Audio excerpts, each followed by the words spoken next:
Maždaug 500 lietuvių gyvenančių ne tik Londone, bet ir visoje Anglijoje susirinko prie garsiojo Towerio tilto pasitikti tautiečių atplukdžiusių prezidento laišką ir kvietimą kartu švęsti Lietuvos vardo 1000-metį.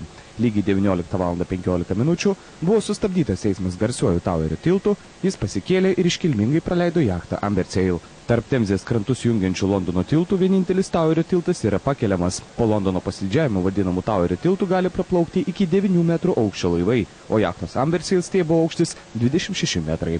Ant kranto laukė lietuviai buriuotojus pasitiko plojimais ir daugybė į dangų kylančių balionų. Netruko šokių, bučinių ir nuoširdžių apsikabinimų.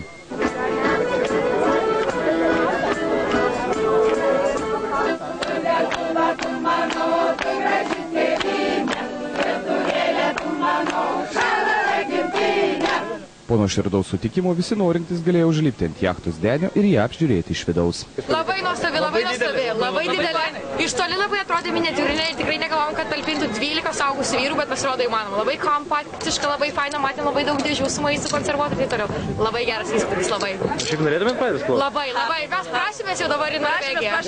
Kaip tik Londone baigėsi prieš paskutinis etapas. 10-osios įgulos kapitonas Linas Baublys perdavė prezidento vėliavą paskutinio etapo kapitonui Pauliui Kovui, kurio vadovaujama įgula Liepos 5 parplukdys jachtą Amber Sail į Klaipėdą. Jiems teks aplankyti dar 7 lietuvių bendruomenės.